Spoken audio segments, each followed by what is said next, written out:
Hello, and welcome to this episode of A Conversation With, presented to you by Positive Regard. My name is Luke, and along with my colleague Jacob, we're going to be discussing all things restorative and relational practice with a good friend of ours, Mark Finnis. We first met Mark Finnis a number of years ago when looking to embed restorative culture into the schools that we were working in. We hope you enjoy the video and feel free to engage with us online. Thank you. Episode of A Conversation With, presented to you by myself, Luke, and Jacob Lott. And today we've got with us Mark Finnis. You all right, Mark? I am. Nice to see you both. Hope you're well. And you? Yeah, we're good, thanks. Very good. Considering the kids went back yesterday, didn't they? So that was nice. You don't sound convinced there, Luke.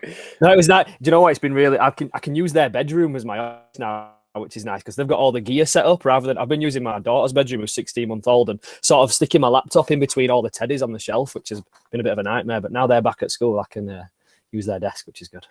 See, a mate of mine says to people on the phone that he's going into his office, but he doesn't. He just sits on the end of his own bed, but he tells people he's going into his office. But he just perches on the end of his bed, I guess. So Brilliant. It's good you got an office.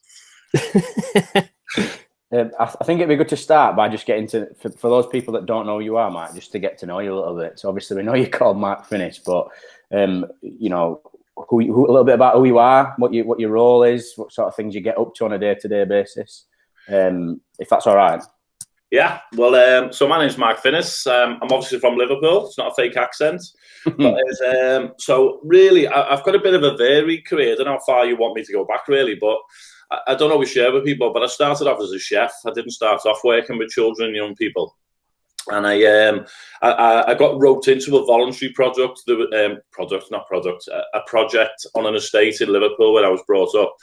And I basically got roped into doing 2 or 3 hours voluntary work, working with a group of lads who were hanging around a building where some work was happening with a group of girls. Cutting a long story short, I started to enjoy that more and then really changed professions quick and sharpish, really. Became a youth worker in Liverpool, so didn't work in schools. And then really since about 2001, got seconded into a position working in schools. And then I've done a lot of work in schools, primary, secondary schools, 2 pupil referral units. And then really became really interested in the whole system piece about what's it like to follow the journey of the child throughout social care, health, youth justice, education, and really then got much more interested in working across all agencies, helping develop this thing I assume we're going to explore over the next part of the session on this whole idea of restorative practice and really starting to put relationships at the heart of the systems we work within and the behaviours that start to come to life through that, really. Awesome. I never had you down as a chef, Mark. What was your best dish? Yeah, make a mean poached egg. I mean, it's a seriously good poached egg. I'm not just saying it. It's probably one of the best poached eggs you've seen. I can't quite figure that out, mate. To be honest with you, I'm probably upping myself too much. I was probably a cook rather than a chef. I probably shouldn't have said chef. I should have said cook. But yeah, I love cooking still, if you're being serious. I love a roast. I love making a good curry. So yeah, I do love cooking still. What's your favourite roast? What meat would you choose? Roast beef. And it's got to be that rare that it looks like it's going to walk off the plate. Yes. Even though just reminded me. Yeah. I've not put the roast beef in the slow cooker this morning. Ugh. The amount of times you do that is ridiculous. I know. First of all, you shouldn't be putting anything in a slow cooker. Oh, okay, right. Oh, sorry. Go on. It's easy though, Mark. It's easy. That's my expertise. Oh, it is up with you. We've got one from teasing you. You said that obviously you were in the social care sort of settings and working with the kids and stuff. And what sort of like got you interested in the restorative approach then, as they were using them in the settings you were in? I've got to be really honest. So at the time, I worked for a youth defending team. We're going back to about 98 now, about 98, something like that. And I got put on a restorative justice course. It was a 4-day course. I was a youth worker. We were doing a lot of work around youth and community work, and predominantly work around working with young men, conflict. We didn't call it at the time, but it was a lot of work with children and young people involved in some of the gangs in Liverpool. And a lot of that activity where they were at risk and others were at risk in terms of what was happening. And we got put on a restorative justice course to try and look to navigate conflict and tensions on the estate through a different lens. And we also were looking at the introduction of restorative justice into the youth offending team I worked at. Now, if I've got to be honest with you both, I was really skeptical. I was thinking, sitting down and talking stuff through, and where does punishment and punitive use, and that was never my value base, just to be clear. But I went on the course a little bit, not sure what to expect. And what I found with restorative justice is, and I hope we're going to have an opportunity to explore the difference between restorative justice and restorative practice, and then also relationship-based practice. But even going back to that point, it started to introduce me to some of the key ideas that I'm really interested in today. The whole notion of doing things with people rather than to them or for them. The whole purpose of putting children, families, communities back in the driving seat to make decisions that affect them. Where do the systems come into play that really create opportunities for people to take responsibility, come up with a plan to repair any impact their behaviour might have had. And that was really the interest, really, of starting to get into it. But what I quickly realised, probably in the 2 or 3 years after that, is I started to notice in the system, we wait for things to go wrong.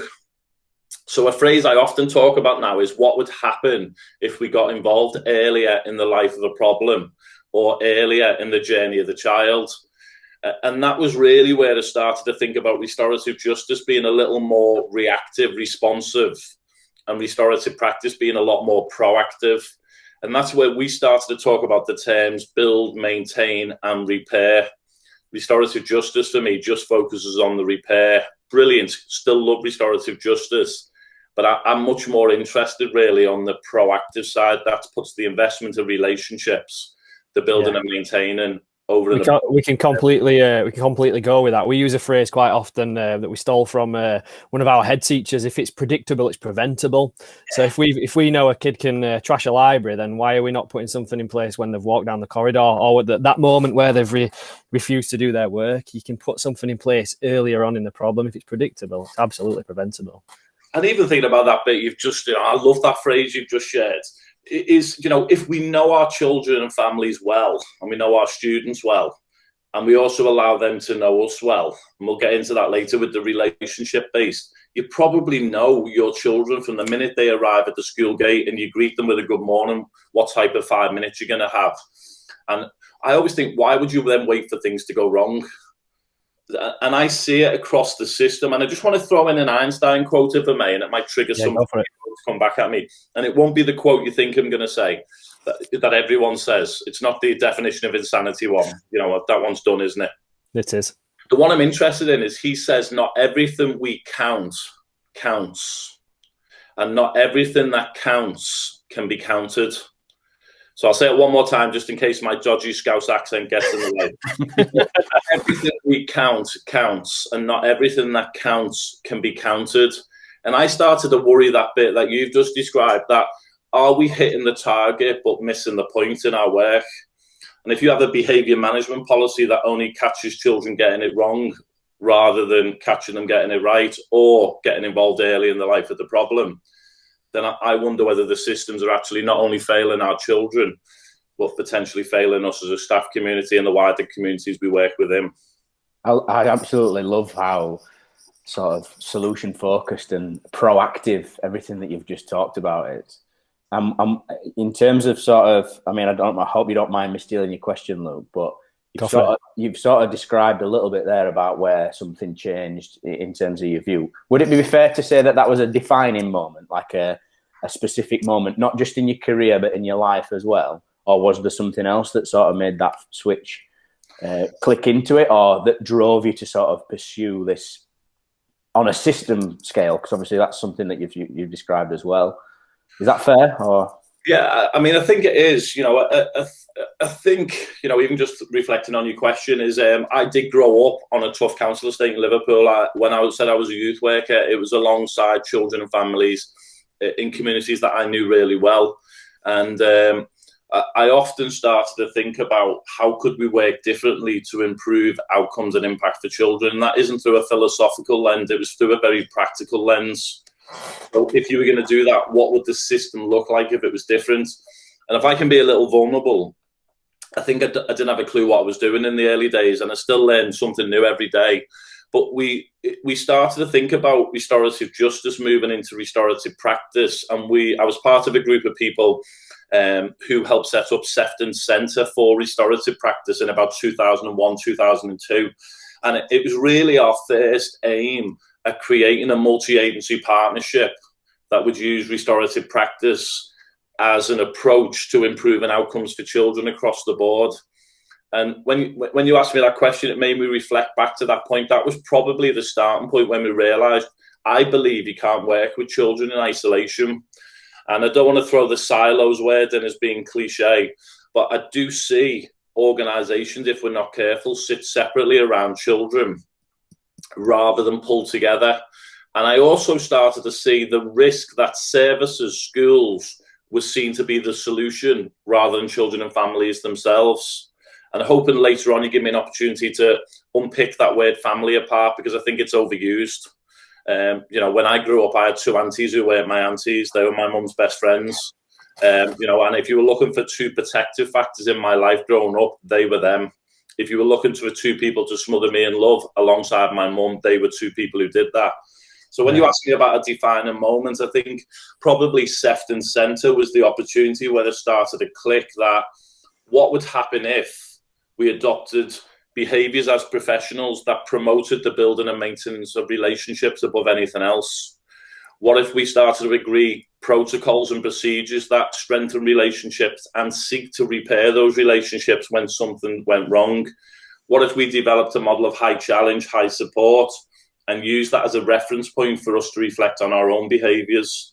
How far into your career was that defining moment? You're making me think about my defining moment now, Jacob. You know, to sort of follow relational and restorative practice. And mine was at 17, Mark. When I remember, I mean, I'll come back to asking you how old you were and how far into your career you were, but mine literally was right from the off. I remember working with this child on a one-to-one. I was his TA. He was on the spectrum, and he was giving me black eyes, left, right, and centre. He was just tearing me apart, and I was using every single punishment system you could possibly think of. Minutes off break time, sticker charts, rain clouds, sunshines, you name it, I had it there. And after about a year, he started to behave really, really well for me. And I thought I'd cracked it with these systems. So we shared these systems with the whole school. And the whole school's behaviour just went, and the culture in the school just went, it just had a massive decline because we were being reactive to everything. We quickly realised that he wasn't behaving for the system that I put in place. He was communicating with me because of how I could connect with him. And that was my defining moment. I realized then that actually there's something in this, how you can be with somebody in order to support them moving forward. And I was really young when I did that. I just wondered, how far into your career was that moment for you?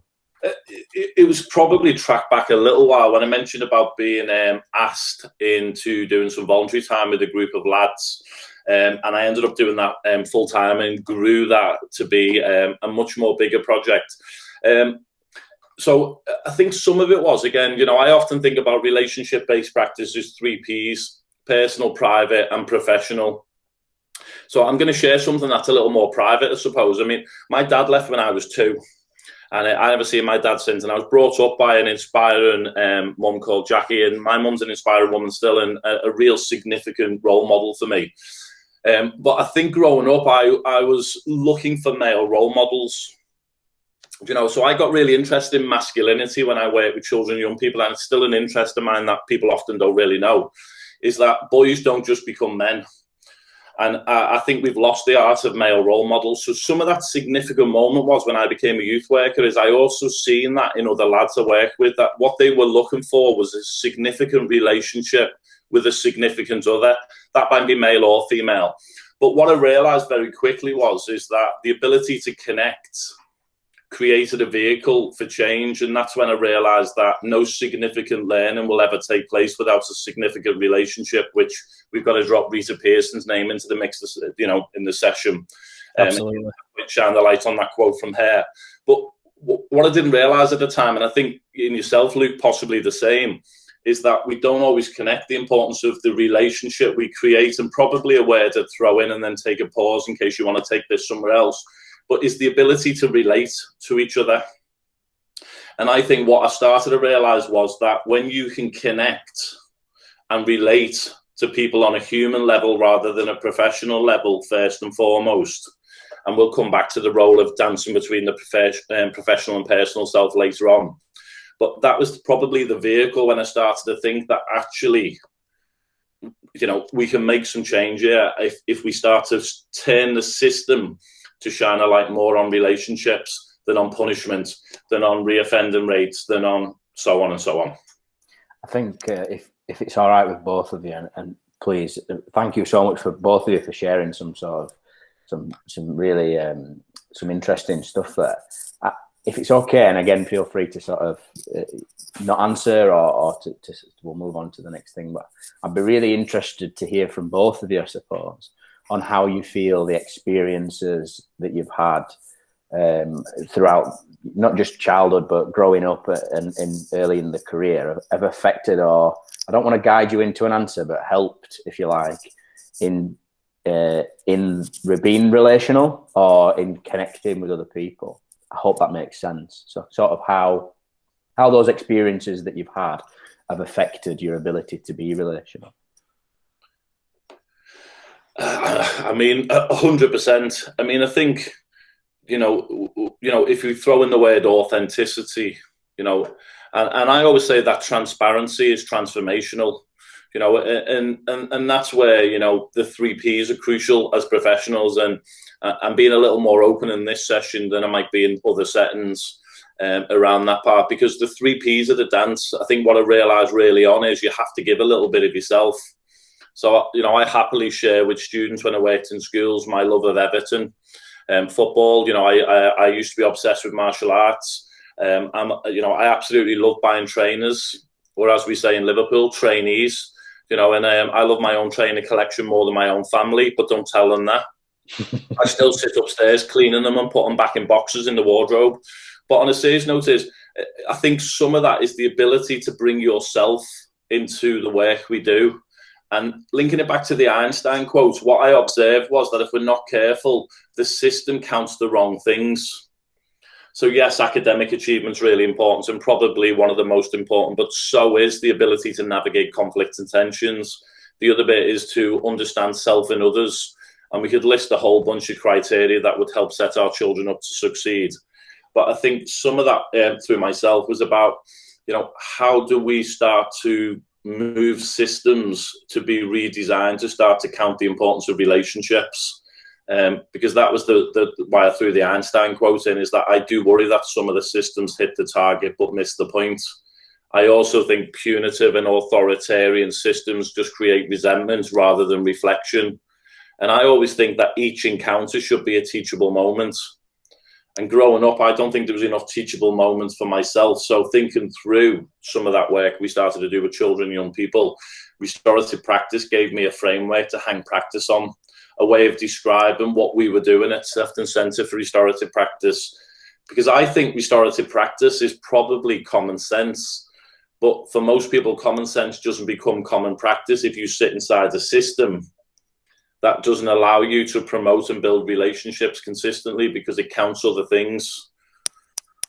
You keep talking about a dance, Mark, as well, and just to give my little 2 pence into Jacob's question there, I always talk about a dance of attachment, and I remember being a child, and I was constantly trying to find that dance of attachment because I didn't necessarily have that positive male role model when I was a kid, and I remember showing off in the classroom to my peers to get that bond, being a bit of a pudding with my teachers to get that bond, and occasionally one teacher would sort of do that. So how my past experience has probably influenced my practice now is I try to do that dance of attachment as a member of staff, so the kid doesn't have to go and do it and look for it. So constantly doing that dance of attachment to try and build those connections in place. So I suppose that's how my experiences have driven that attachment there, or that relationship.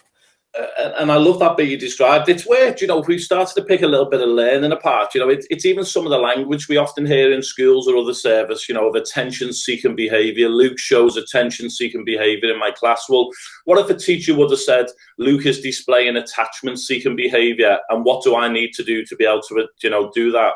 Or if they were uncomfortable with that, you know, another phrase might be connection-seeking, or... You know, and I just think, I remember an educational psychologist, and I still remember his name, called Simon Ward, going back maybe 20 years now, by like 15, 20 years.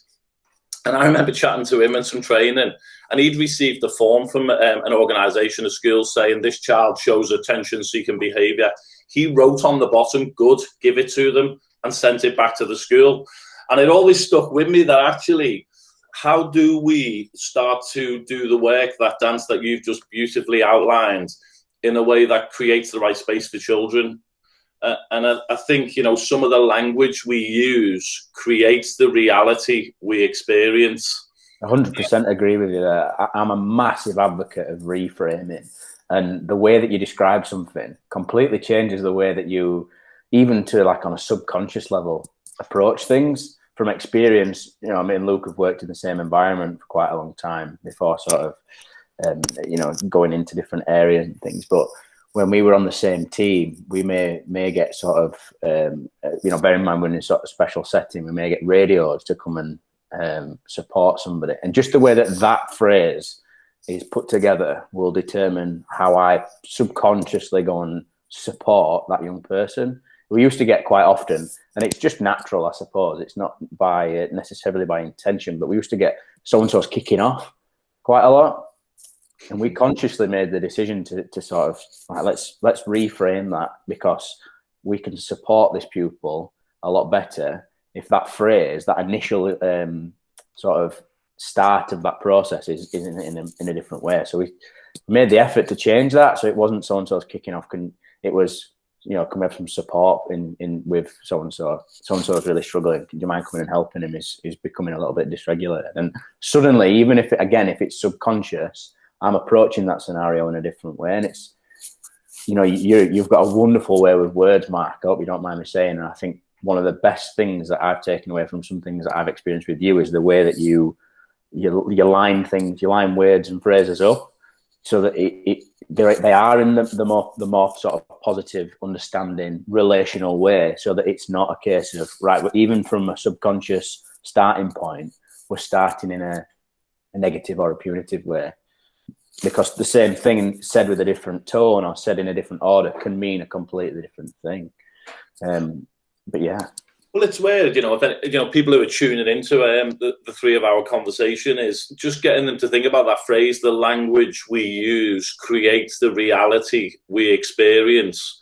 Or another reframe on that, which triggers, you just triggered for me, Jacob, is the language we use to describe an experience often becomes the experience. So Jacob always kicks off in my class. Before long, everyone predisposes their thinking to think that all Jacob does is kick off. A conscious phrase we hear more and more that people are reframing is challenging behavior. So, what if you reframe that from challenging behavior to de-stress behavior? And there's loads of colleagues around the country doing amazing work on reframing language. But I often think that an unregulated adult emotionally won't be able to help regulate their own language, never mind be able to help regulate your child, as you both know really well in the expertise you've certainly got. But I think our language reflects the emotional response we get to a behaviour. And that's where, Brené Brown, or people tell me off because it's the Scouse accent again, it's Brené. But, Brené Brown. But, I feel like I know her now. I'm using a person. Let's call her Professor Brené Brown and give her the full title. But the phrase I absolutely love and I hook onto is empathy drives connection and sympathy drives disconnection. And even personally, I've got 5 of my own children. And it's really easy to move to sympathy during COVID. And a phrase Brené Brown talks about is drop the word at least. Because when my daughter says, oh, I'm really missing my friends, and I go, well, at least you've got us in the house. I'm really missing going to college. Well, at least you've got a computer and a nice bedroom to work in. My wife says, I've been really busy in work, and I say, but at least you've got a job. The word at least moves us to a place of sympathy rather than a phrase if we relate it back to why we're here, children. And we say to children, I'm here for you. I'm listening to you. I really appreciate you having the courage to share that with me. And I think if we're not careful, we swoop into that rescue solution mode rather than just thinking about the language we use. And there's lots of those terms. I think abbreviations and acronyms pull professionals together and push children and families out. They display our power in a way that says we're different to you. So I don't know, I love an abbreviation for a sandwich. I love ordering a BLT in a sandwich shop, but I'm a little weird. I like salad cream on mine, which always freaks people out. Okay. Yeah, that is strange. Yeah. I still love a BLT. I love a bit of salad cream, yeah. Yeah, Oh, yeah, on a salad. It's actually in its name, Mark. It's cream for salad, surely.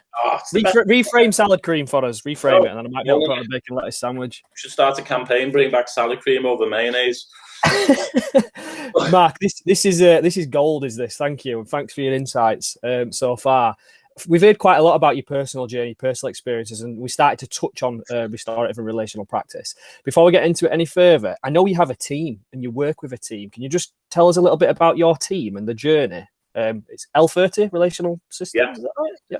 Yeah, so we called it L30 Relational System. I also like the way you carefully guided me on from the BLT conversation, in terms of that. It wasn't even subtle. It was like, let's do we've got more to cover. We can talk about salad cream later on. But my team, L30 Relational Systems, just a little insight to the name. People often say, what's the L30? I live in Yorkshire now and have done for the last 15, 16, 17 years. L30 is the postcode in Liverpool where I got that job as a youth worker. It's where I started to work with children and young people through a restorative lens. So I was thinking about something symbolic, and I'm a proud person from Liverpool. I actually love Liverpool, love Yorkshire too now. But the relational systems was a dilemma, Luke and Jacob, because we did think about, do we do the old Ron Seals, do what it says on the tin, restorative relate. We thought, it's less about restorative practice now for me and much more about this whole idea and framework of relationships. And then we put the word systems on because I think some of this is about systemic change. Some of it's around behavior change and behaviors, and some of it's systemic. So as a team, there's a group of us really. So there's 6-7 people in L30. 4 or 5 of us who are full-time delivering training and support, working around the country. And then we've also got 2 or 3 people who take leave and come and do some work for us. And we do that on purpose because it connects what we do back to practice. So they are live doing the job each day. So they come in and out of L30, they top us up, and we hopefully top them back up. And we're a whole mix. There's people who've got an NHS background, people who've got education background, children's social care, senior leaders, practitioners, we're a bit of a mix really. Thanks for that. Be good to know. It would be good to know just sort of how that's grown as well, because obviously we've had the pleasure of working with you, and it's probably actually longer ago than we'd all like to admit. And I still sort of, selfishly use some of the materials that you shared with us all those years ago. Be interesting to know how that's grown over the last sort of 10 years, however long it's been.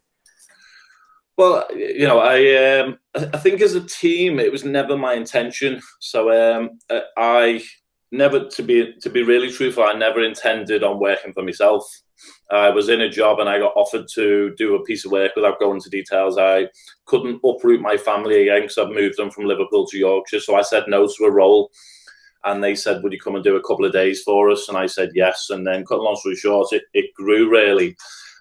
And then really, I'd like to think L30 collects people. And what I mean by that is L30 is not about a job description or, roles and responsibilities. It's about having a value base, a belief and attitude set, and a belief in restorative and relationship-based practice as being the way to do things. I also think we do a serious job. So I'd like to think L30 is made up with a bunch of people who like to enjoy the job. The classic quote, if you do a job you love, you never work a day in your life. And don't get me wrong, work can be tough sometimes, and no one's not saying that. But probably L30 is made up of like-minded people who love what they do and are passionate about what they do. And we sort of just collected people along the way. And what I mean by that, in full respect, is people came to us and said, I'd love to come and do some work, or we said, would you like to? And it's just really developed around some of the work we've done with children's services, especially in terms of some of the big system pieces of work we do. Just on top of that, just to sort of wrap up this section, I'd be interested to know a collection, if you like, just an example of some of the spaces you've worked in. Obviously, you get quite far and wide. I know I enjoy seeing some of the things that you do online. I obviously follow you on Twitter and things. Just how far do you get around? And I know you've got people that are based in different areas, I think, as well. Yeah, I mean, if you're going back over the career, I mean, we've done some work in America, Canada, Hungary, Finland, Ireland. You know, we've done a lot of that work. You know, working alongside organisations, going back to the days when I worked in Hull. You know, certainly working for Estelle MacDonald, Nigel Richardson, and others, helping develop that. I think what might be worth dropping in is that people often think we just do schools work. The huge piece of work we do for L30 across is mainly around whole system piece of work, with large system piece of work for children's services. So that's working across children's social care, early help, education, residential children's homes, foster and adoption, and so on, without listing them all. So we've been involved in pieces of work all around the country really since 2010, having really starting to turn the system to be much more relationship focused rather than system led, and probably one of the biggest piece of work that we've been involved in, again through Nigel Richardson, was in Leeds Children's Services. But then we've worked up and down the country since, in terms of helping and supporting organisations to develop restorative and relationship-based practice. Restorative and relationship-based practice. Nice segue. Yeah, what is it? We keep talking about it.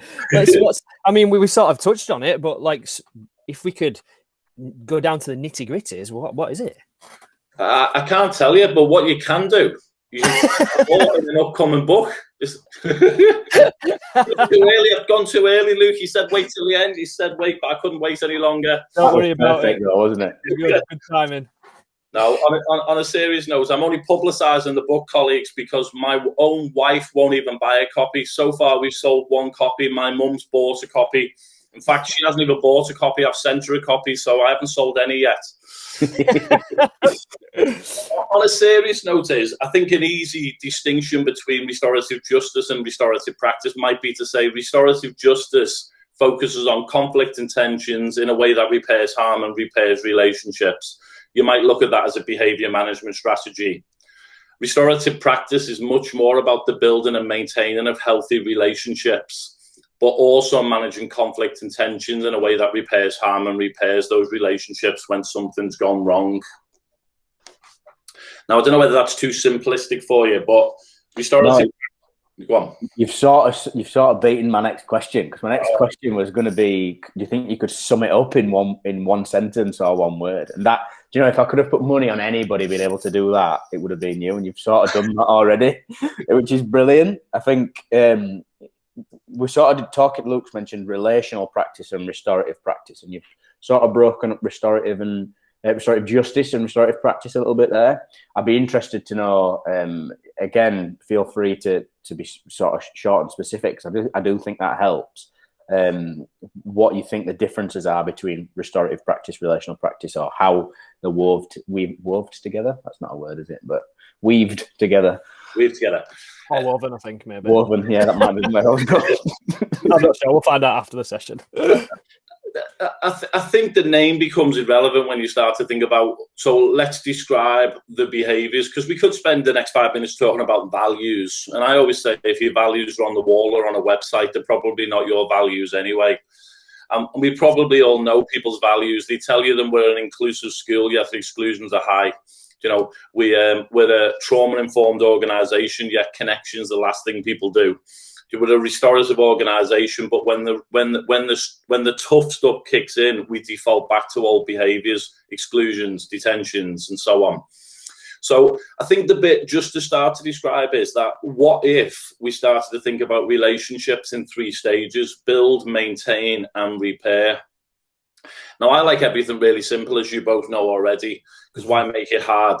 But I think the building of relationships, there's huge theory out there on social capital, relational capital, cultural capital. But I like to just keep it really simple. What if you thought about a relationship bank between you and a student, you and a colleague? If you were a social worker, you and a child or a family you're working with, if you're a leader, your team, and so on. That I often think about a relationship piggy bank. Now, we talk about making deposits into that relationship bank. And that's where the phrase I used a little while ago of know our children and know our children, or know our students, know our families well, and allow them to know you well. I think for years as professionals, we've been told keep this professional front up. And that's where we talked before about the 3 Ps. You know, in social pedagogy, you talk a lot about 3 Ps, again, to shine a light on some of that stuff. But I love the 3 Ps. So there is times when I won't share anything personal, and that's where I talk about the dance between my professional and personal self. And that's the bit where on a Monday morning I might not talk about having a night out on Saturday night, or having a really challenging moment over the weekend with X, Y, and Z. But I might talk about taking my dog for a walk. I might show them a picture of the best roast potatoes you've ever seen. I might, so the key bit there is what we talk about is two phrases. Thinking about Jacob said, trying to distill it into two phrases. The first one we talk about is connect before content. That we must spend time connecting before content. And that's the bit where we talk about that building up of relationships. But if we're thinking about the maintenance, we talk about a phrase that relationships aren't built in a day, they're built daily. I also worry that people think relationship-based practice is a one-off event you do on a Monday morning with students and it'll keep you going for the rest of the week. Or that you do it on the first 5 minutes of a meeting with a family and you greet them with a smile at the door, but 15 minutes in, you're frowning at them from across the table and you're sat there with a cup of tea and you haven't even offered them one. So I think if you're thinking about relationship-based practice, I like to put it into build, maintain, repair, and then think about connection, belonging, and building a sense of community. Because if I throw in the final phrase in and then I'll take a pause again, but I think the removal of threat is not the same as the creation of safety. So we want to connect first, personally and professionally, with children and allow them to connect with us. Thinking about your lovely example, Luke, of that attachment seeking bit. How do we create the conditions for children to feel safe the minute they arrive? And I think schools find this really difficult, Mark, because obviously they've got a lot on, and also it's hard. It takes effort. It is so much easier to rely on a system to manage behaviour on the wall than to do it yourself. You talked about a piggy bank, and I just think that's a really good analogy. We talk about a relationship ratio of 7 positive experiences to every negative experience, just to try and keep that piggy bank full, for want of a better way of saying it. But that takes time, effort, resilience, and it's difficult. And often I think like relational and restorative practice sometimes gets a bad rap from sort of the press and some certain people because they see it as like a soft, fluffy sort of pushover response. Myself and Jacob have been using this for years. We haven't excluded a single child, and we don't ever let a child tell us to F off. Do you know what I mean? I've never let a kid tell me to F off. Have I gone to hell on them and punished them for doing it? No, I've understood them. I've listened to them. I've translated the behaviour. We tried to connect with what they're actually trying to say to us so that we can understand them more and support them. I think the easier option would be to rely on a behaviour management strategy or a system that is punitive, and then use that rather than connecting, rather than trying to understand, rather than having the right ethos. And I think that, just across the board, having a culture that is relational, that takes effort, like you've both just described. I think that's, I think of the story you told, Luke, about your defining moment. I think that's a really good example of how a relational ethos, or you as a person, that pupil didn't behave for the system, they behaved for you. For want of a better way of describing it. And that's so powerful. So powerful. Well, there's a couple of things you both triggered that it might be worth us just throwing in. That bit about Luke saying, "No, I didn't punish that. What I did is I listened and I did so and so." And you talk about the translating words. I don't know whether you realise you said that, Luke. Yeah. But I often think behaviour not translated will only be transferred. Absolutely. And I often think that, we all know that punishment just creates resentment, because if you've ever drove along a road and been caught by a speed camera and got a letter through the post, you don't open the letter and go, "This is brilliant. This is an opportunity for me to reflect on my behaviour, and I must attend because this will create a teachable moment." What most people do is get resentful, and they say things like, "I was only doing 32 in a 30." And actually, what that doesn't do is provide an opportunity for that to be translated. Me personally, I have been caught for speeding, and I was on a speed awareness course, and that's where I heard that. And I sat there thinking, there's 95% of people who are taking no responsibility and nothing but resentful. And if you translate that back into a school environment, if the system's punitive and authoritarian, then we often don't translate the behaviours. And that's the bit where, if we're not careful, it creates compliance without ownership. So I'll either do what you say or I'll push against it. We know, like, fundamentally, we know that behaviours are a form of a breakdown in communication. It's a communication need that's been unmet. We wouldn't dream of punishing a child in a wheelchair for not being able to walk, or a blind child for not being able to read without braille. Yet we punish children with communication difficulties for not being able to tell us how they feel. We're sophisticated people. Humans are sophisticated. We're complex. They need more than just a simple system on a wall. They need that connection and everything that we're discussing. Well, and even throw in the mix there, if you're thinking about the behaviours, I just like, colleagues and fellow colleagues who are listening into this is not just about children's behaviour, because, the question you asked about restorative and relationship-based practice, this is also about how we treat adults. I often think that teachers won't care for children unless they feel cared for themselves. So I know we might weave into some of this stuff, but I also talk about culture exists in every organisation, in every school, but is it by design or is it by default? And the bit that I suppose the three of us are playing around with here is practice by design. You don't listen by accident to children's needs. You're not observing the non-verbal communication skills when they walk through the door to figure out maybe what needs haven't been met this morning, whether that's not at breakfast, whether that hasn't had some empathy, whether it hasn't had compassion, whether they haven't had a boundary put in, and you're readdressing that back on a Monday morning in terms of the routines you'll create for safety. But I also think you said the 7 stages, there's the ratio of 7 to 1. That was right, wasn't it? Yeah, we say 7 to 1. So we say 14 to 1 if we're working with somebody who's suffered trauma as well, which is quite substantial. But if you're thinking about that, just something to throw in the mix is, I often say to people, don't look at doing relationships 100% better, but look at doing 100 things 1% better. And a phrase you might want to think, smile at children, it's good for you both. A smile, people describe the small stuff. I get really frustrated with that, because none of the evidence in business, for example, to lift it out of what we're here doing, describes, they always say that small ripples create big waves, marginal gains in sport, if anyone's ever read anything on Sir Dave Brailsford. So linking that into relationships, I want the same mantra. It's just about doing 100 things 1% better rather than doing things 100% better. It makes me think of, I'm a rugby fan more than football. It makes me think of Clive Woodward, because that was one of the things that he did when he came in. Obviously they won the World Cup in 2003. 100 things 1% better, and that's something that he talks about a lot. It also makes me think of something that we were sort of really lucky to attend a year or two ago. We were lucky enough to go to Scotland and listen to Bruce Perry speak. And one of the many things that I took away from that was he said something along the lines of the small interactions are far more sort of effective across the board than the more targeted things. And again, I'm being specific in terms of what he was talking about, trauma and adverse childhood experiences, but it really does make me think of a phrase that I know isn't my one of our colleagues' own phrases, but he uses all the time, which is just culture eats strategy for breakfast. And and the little things, those little interactions. And again, I love the link that you made to doing this with everybody and each other and adults. Emma Beveridge, one of our colleagues, she is constantly saying every time I see her or speak to her, model the model.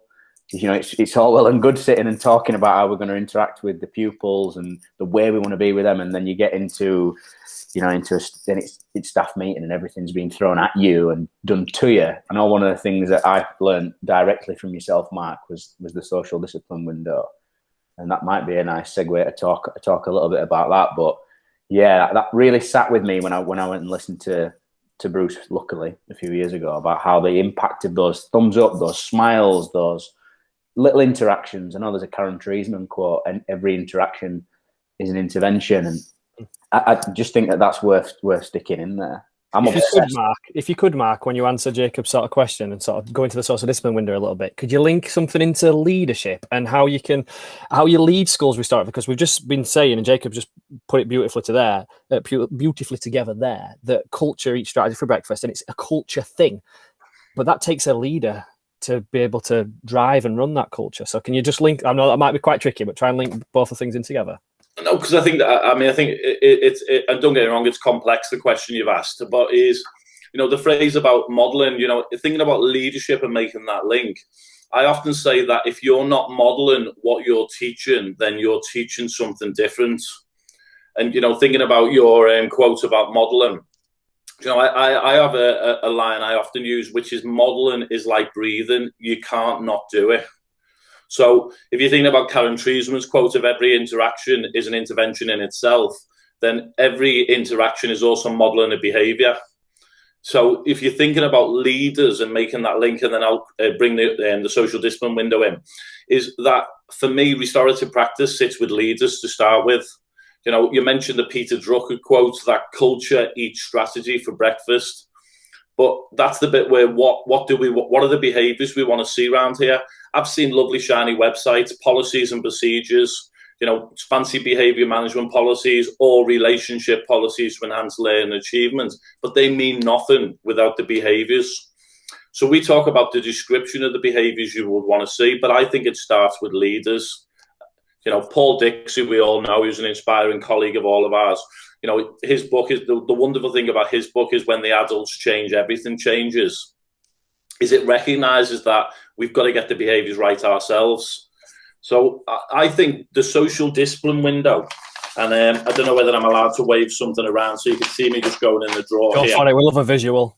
I was hoping you'd use your flip chart in the background, but have you seen the price of flip chart paper, Luke? There's no way of using any of that paper. You can. It's just. My wife thinks I do training up here, but I just watch Netflix upstairs, so that I can do them. So to say that out loud, this is all a front. Okay, that gets used as much as that exercise bike as well.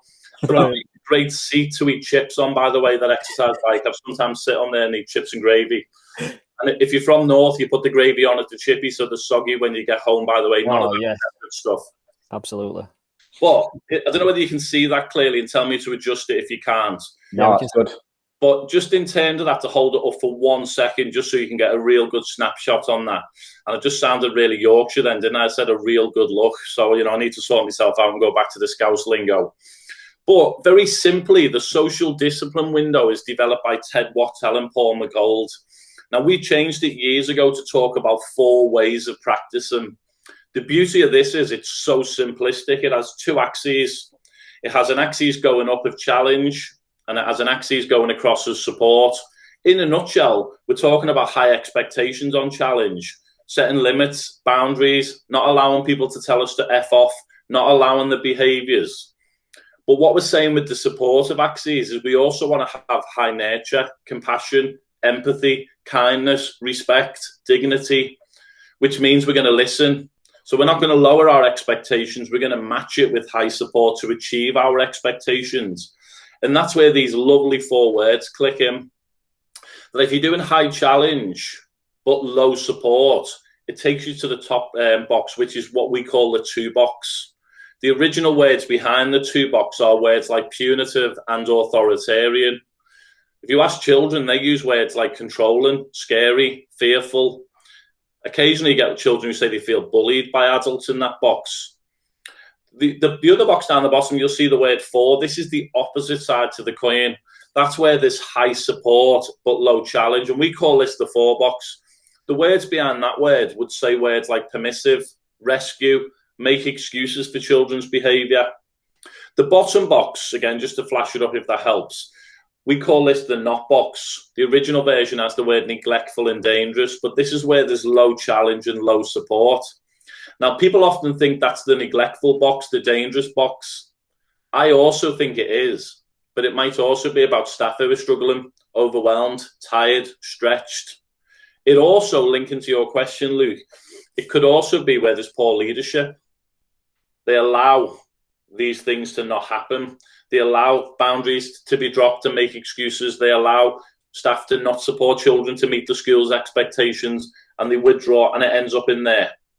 The one you probably tear me up to mention the most is this is the brilliant one. This is the one where restorative practice sits. Relationship-based, collaborative, getting alongside children. A word we use is this whole notion of doing things with children rather than doing things to them or for them. And this is the beauty of restorative practice and relationship-based practices. This gives you a framework to articulate where we want relationships to sit. We don't want them wishy-washy, permissive, rescue and excuses. And equally, we don't want them to be punitive, strict and harsh. We want them to be in the box that we would refer to as the relational one, which is a balance of both. Honestly, that was great. I've become obsessed with that since you first showed me. I use it for absolutely everything. When I'm working with my schools, when I'm delivering training, everything. And it's just as good to hear it from you then as it was the first time. So thank you again for that. One thing that I'd, if possible, and again, feel free to say no, obviously, if you can't go into it, but I'd love to hear sort of an example of how you've used that to support maybe an organisation, an authority, or a school in a really successful way. Because I know some of those stories because you've worked with us in a really weird way before. But I think it'd probably be useful for other people to hear a good example. Well, I mean, first, to start the question a little earlier, maybe this can be used as a point of reference for any role in a school, an organisation. You know, you can change these two words to compliance and ownership to think through policies and procedures. You can also use that to think about transformation and change work and change it to pressure and support. You can also use this for parenting. You can change it to firm but fair. What I'm trying to suggest is you can change lots of those words on there. So thinking about how you work with children, I've always wondered why people don't introduce this to students and talk about friendship styles. They don't talk about how we want to operate with each other. So when we work with organisations, we obviously introduce them probably over a good half an hour, 45 minutes, and we use a lot of reflective questions to connect practice styles to outcomes they might create. But then linking it back to your question about how do you use that, we've got schools that have that up in classrooms. We've got organisations that use that in team meetings, supervision, you know, a support staff and a teacher debriefing and starting a day. You might say things like, you know, if I was working with Luke or Jacob in my class, where were we? And we might start to articulate, we dropped to the 4 box, which means that actually we've lowered our expectations. But if you're not picking up on this, what we say to staff when we use this as a framework is, if you're not picking up, it's colour-coded. Yeah. You know, it's not where you start, it's where you finish. This is situational as well as relational. Know your students well and allow them to know you well. I might need to start the day in the 4 box, loads of compassion, loads of empathy, nurture, you know, co-regulation. But then during the first half an hour to an hour, I then start to readdress the boundaries and our expectations back in the classroom. Equally, our starting point might be around safety of others, that our starting point is the boundaries and the expectations, and this follows. I don't think there's ever a time we go to the not box, you know, in terms of that. But so I might use this as a reflection tool for staff. But personally, I use it as a reflection tool for myself. When things aren't going my way, I'm tired and stressed, where do I start to default to? And I go to the 2 and the 4 box as a parent, never mind as a practitioner or a professional. Because sometimes it's easier to do things for students, for children and families, or if I'm a leader for staff, because at least you know it's been done. Yeah. And even worse, at least you know it's been done properly. It's an amazing tool. Like Jacob is obsessed with it. He's absolutely obsessed with it. Mark. We've started to use it in the concept of de-escalation as well, and sort of scripts for speaking to children and which boxes we drop into and all sorts of stuff. Mate, honestly, it is as good to hear it from you now as it was the first time we heard it from you. And am I right in thinking that all of this and more is available in your book? You are, and then hopefully you don't mind the flippant nature of waving the book around. It arrived yesterday, so he's really excited. If I'm being honest, you know, it feels nice to have it in a book, and obviously it feels nice to write a book and to have it in a place. And I need to thank Ian Gilbert for that, for, you know, really supporting and helping me at ITL in Cram. And on a personal level, he was incredibly supportive and challenging and nurturing, all those words. The reason I wanted to write the book is, you know, and if you look at it, it's not one of those really big, thick books, but it's aimed at being not a how-to guide, not an implementation plan, not an academic book or a theory book. I wanted a book that was full of ideas and a narrative around what restorative and relationship-based practice is when working with children and young people. And a lot of the ideas that we've been sharing, I hope, are nicely, you know, outlined in the book, from the social distance window 4 ways to the relationship. But also, a thing we probably haven't talked a little bit about, but is also how we navigate conflict and tensions. Yeah. in terms of that bit. So yeah, a lot of that stuff really, really nicely outlined, I think, in an accessible way. Amazing. Thank you, Mark. What we'll do is we'll make sure that we put a link into the end of the video so people can go and purchase the book. Is it on Amazon? Where do you get it from? Till the end of March. I don't know when this is going to go out, but the end of March, Crown House have got a 30% offer off, 30% off around that. You can get it on Amazon. If you don't like buying from Amazon, you can buy it from the likes of Waterstones, W.H. Smith, but Crown House Publishing have it on there as well. Brilliant. Thank you, Mark. Appreciate that. Jake, we're on to the final section, I think, aren't we? Do you want to take us away with the other side of things?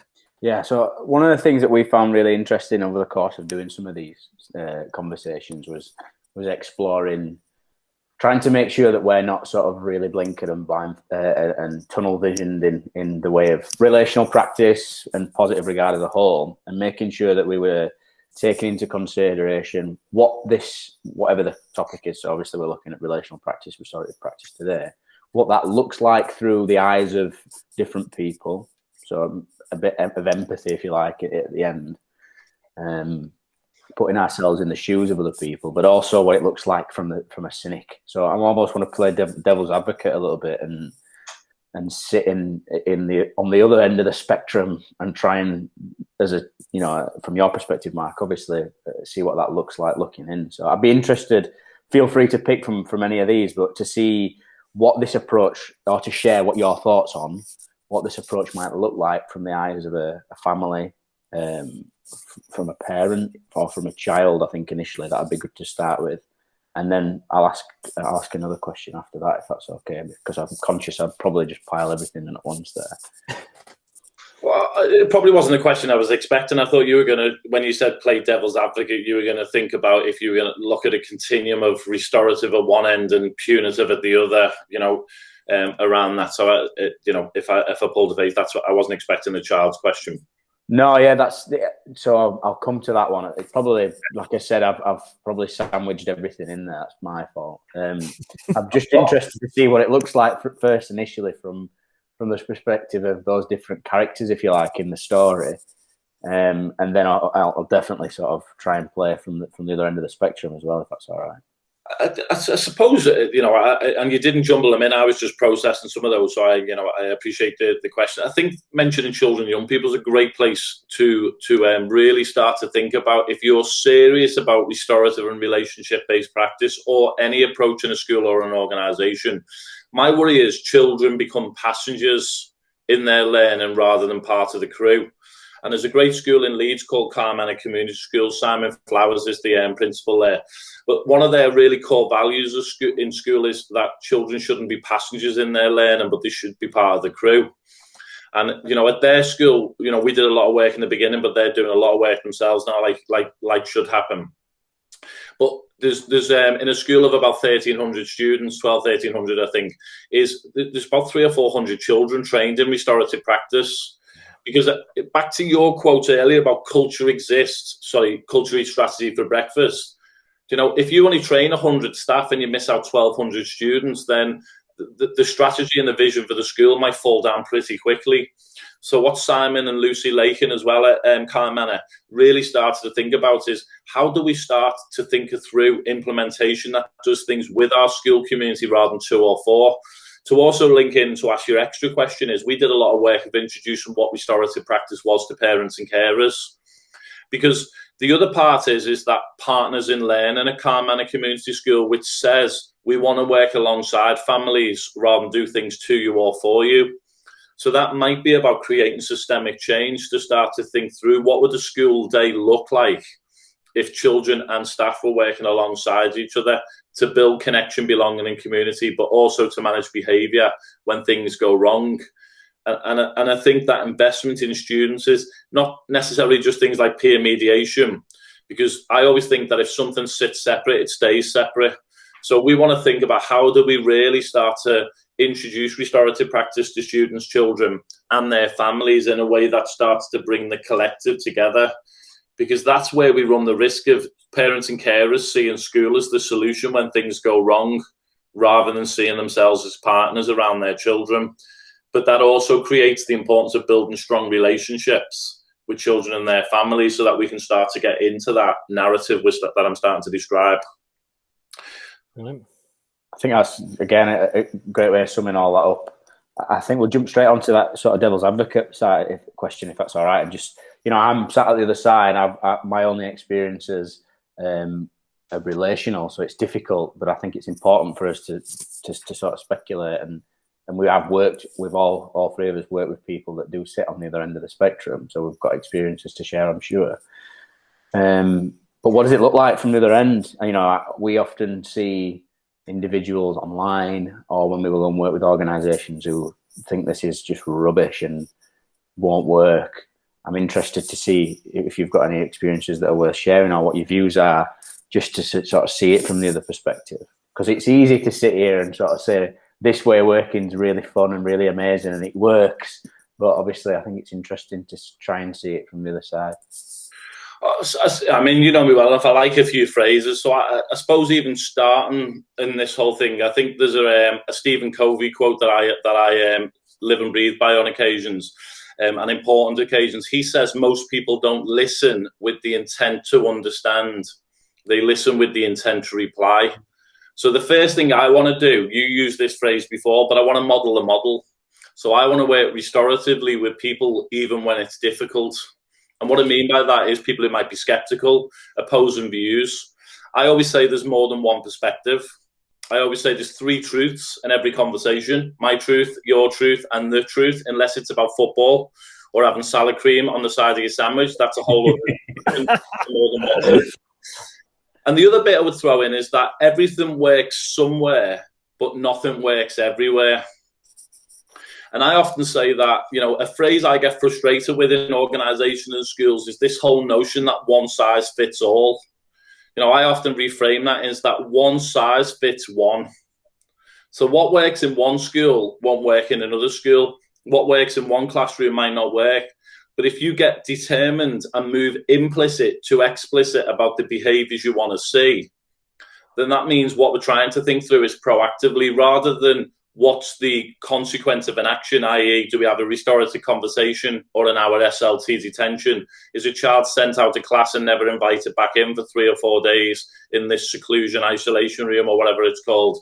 Or, do we exclude a child? Because even this is about, we still need high boundaries and high expectations, because the safety of everyone's important. And I think people miss and they think restorative practice is in the 4 box. Because we talk about relationships, because we talk less about punitive systems, people assume that means our boundaries are really low. So the first thing I want to do is get into that conversation with people to find some common grounds. Because I think fundamentally most of us come from the right place, that we all really want the best for children, and we all want an environment for staff to feel safe and children.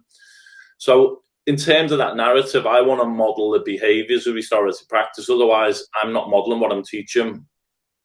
So I always think that dialogue is the starting point.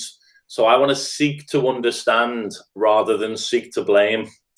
So what I always think, I want to be curious. Tell me more about what that's about. Because if Luke said it earlier, that all behaviours communicating an unmet need.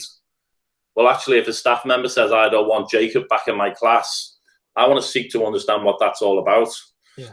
So I often think, and people don't always like this when you model a model to them, especially if they don't want to get involved in restorative practice, but I don't do this as a job.